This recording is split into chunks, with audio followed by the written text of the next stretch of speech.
앞서 고린도전서 16장에서도 바울이 고린도 교회를 향하여 매주 첫날 각자의 수입에 따라 연보할 것을 말했습니다. 예루살렘 교회를 위한 연보를 이야기했던 것이죠. 오늘 본문에서 또다시 바울은 고린도 교회 성도들을 향하여 연보할 것을 이야기하고 있습니다. 그런데 오늘 본문에서는 바울이 고린도 교회 성도들에게 왜 연보해야 하는지를 이야기하기보다 마게도냐 교회들의 그 연보를 이야기하고 있다는 것입니다. 1절 말씀에 이렇게 이야기합니다. 형제들아, 하나님께서 마게도냐 교회들에게 주신 은혜를 우리가 너희에게 알리노니. 바울은 이 마게도냐 교회 성도들이 하나님으로부터 받은 은혜를 너희에게 알린다고 이야기합니다. 그런데 그 내용을 살펴보면은 이것은 단순히 마게도냐가 어떠한 은혜를 받았는지를 이야기하는 것이 아니라 고린도 교회의 이 연보를 독려하기 위한 바울의 이야기였다는 것입니다. 마게도냐 교회들은 환난과 시련 가운데서도 연보를 계속했다고 이야기합니다. 그들이 기쁨으로 구제금을 모아서 바울에게 보냈던 것이죠. 이들은 자신이 할 수 있는 것 이상으로 또 바울이 기대했던 것 이상으로 자원하여 헌금했습니다. 이처럼 마게도냐 교회의 연보는 풍성하게 이루어졌습니다. 반면 고린도 교회는 어떠했을까요?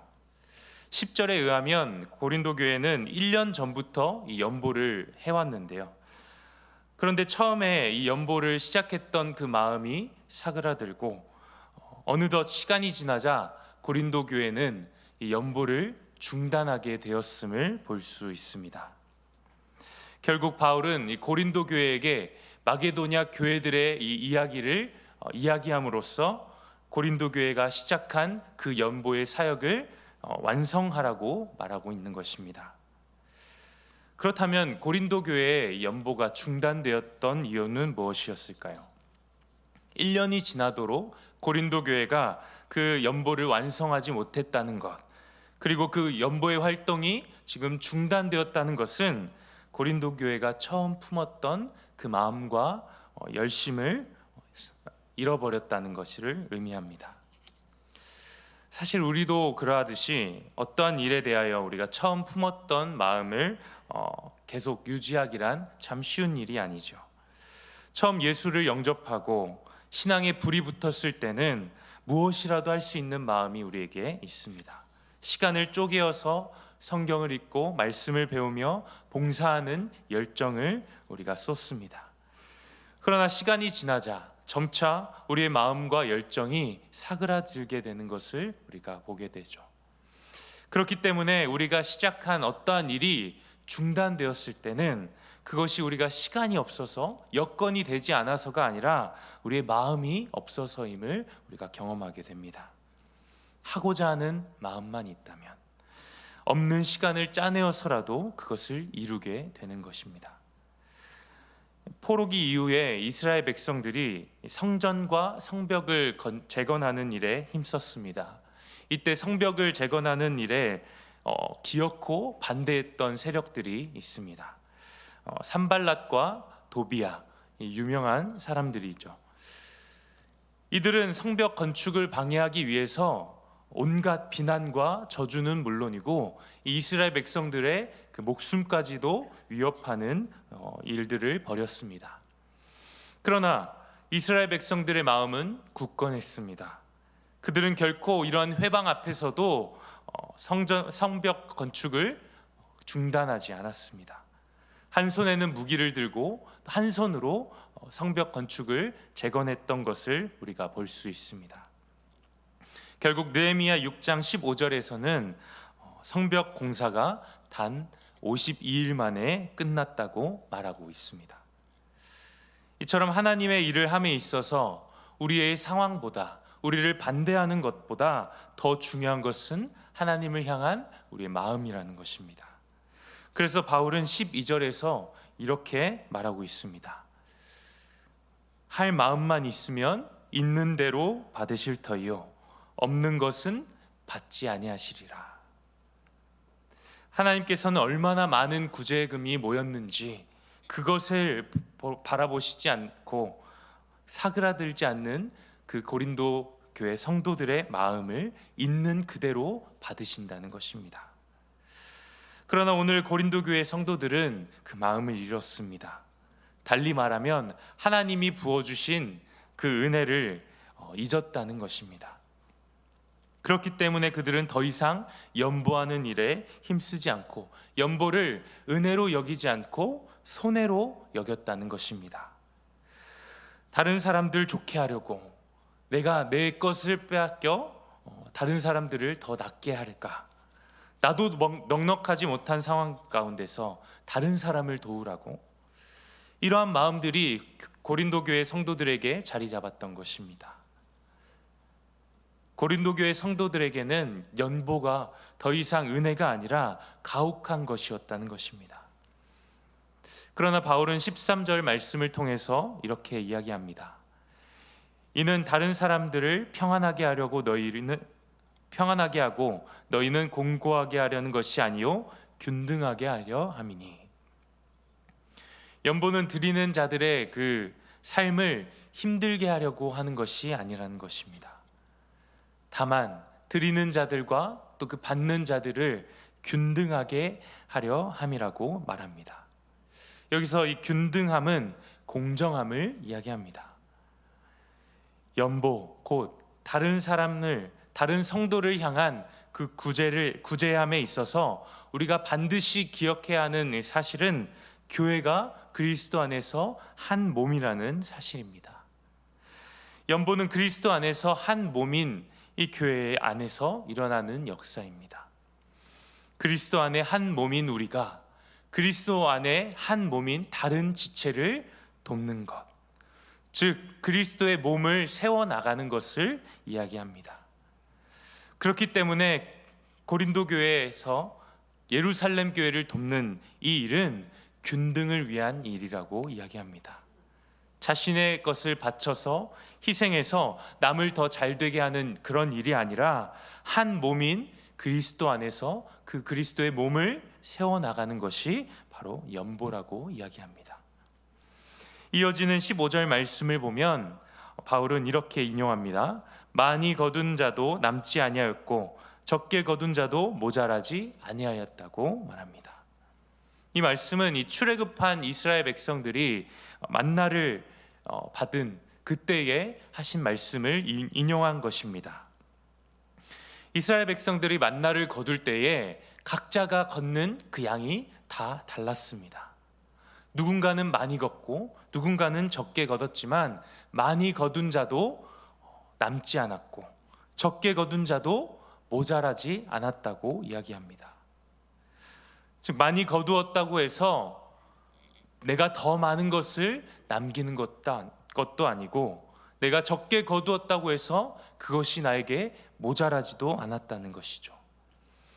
왜냐하면 하나님께서 그 백성들에게 베푸시는 그 은혜가 균등하기 때문입니다. 어떤 사람은 나보다 더 많은 것을 받은 것 같고 어떤 사람은 하나님이 나보다 더 많이 사랑하시는 것 같아 보이지만 사실 우리에게 베푸신 하나님의 은혜, 자격 없는 자에게 주신 그 하나님의 구원의 은혜는 균등하다는 것이죠. 우리는 모두 다 받을 수 없는 상태에서 하나님의 은혜를 받았다는 것입니다. 우리에게 주신 모든 것들 가운데에 우리는 이 만나의 원리를 적용할 수 있습니다. 많이 거둔 자는 남지 않고 적게 거둔 자는 모자라지 않았다. 왜냐하면 모든 것이 하나님으로부터 주어진 은혜이기 때문입니다. 성도에게 빼놓을 수 없는 것이 바로 이 은혜입니다. 오늘 고린도후서 8장에서 눈에 띄게 많이 나오는 단어가 바로 이 은혜, 카리스라는 단어입니다. 1절과 4절, 6절, 7절, 9절, 16절, 19절 7번이나 이 카리스라는 말이 사용되고 있는데요. 카리스는 주로 은혜로 번역됩니다. 그런데 16절 말씀을 살펴보면 은혜라는 단어가 보이지 않습니다. 16절 말씀에 너희를 위하여 같은 간절함을 디도의 마음에도 주시는 하나님께 감사하노니라고 말하는데, 과연 여기서 카리스는 어떤 단어로 번역되었을까요? 바로 감사하다라는 단어로 번역된 것입니다. 카리스는 감사하다, 또 찬송하다라는 뜻으로도 사용됩니다. 사도 바울은 고린도 교회 성도들에게 연보를 말함에 있어서 의도적으로 카리스라는 단어를 계속해서 사용하고 있음을 볼 수 있습니다. 왜냐하면 고린도 교회의 연보가 완성되기 위해서, 중단되었던 이 연보가 다시금 일어나기 위해서는 그들에게 하나님의 은혜가 기억되어야 했기 때문입니다. 그들의 마음을 다시금 불지필 수 있는 것, 그들의 마음을 다시 타오르게 할 수 있는 것은 하나님의 은혜밖에 없다는 사실입니다. 성도는 하나님의 구원의 은혜, 카리스를 경험한 자들입니다. 그리고 그 은혜에 감사하여 다른 이들을 돕고 연보하고 구제하며 다른 사람들에게 그 은혜, 카리스를 베풀게 됩니다. 그리고 그 연보를 받은 그 은혜를 입은 사람들은, 성도들은 하나님 앞에 감사하게, 카리스하게 되는 것이죠. 마치 하늘에서 비가 내려서 이 땅을 적셔서 그 땅에 소산이 일어나게 되고 다시 그 물이 하늘로 올라감 같이 하나님의 은혜가 우리 안에 적시고 우리의 메마른 심령을 적셔 우리로 하여금 자원하는 마음을 갖게 하고, 그 마음을 통해서 우리의 그 구제에 우리의 도움을 받은 그 성도들이 하나님 앞에 다시금 감사를 올려드리게 된다는 것이죠. 이것이 바로 은혜의 선순환입니다. 고린도 교회는 하나님이 주신 이 은혜를 잊어버렸습니다. 만나와 같이 내려주시는 하나님의 그 은혜 앞에 자신의 것을 움켜쥐고 나누고자 하는 그 마음을 잃어버렸다는 것입니다. 그 결과 연보가 중단되고 그 은혜가 더 이상 흘러가지 않게 되었다는 것입니다. 그렇다면 우리가 여기서 살펴보아야 할 가장 중요한 사실, 과연 고린도 교회는 바울의 이 편지를 읽고 나서 어떻게 행동하였을까?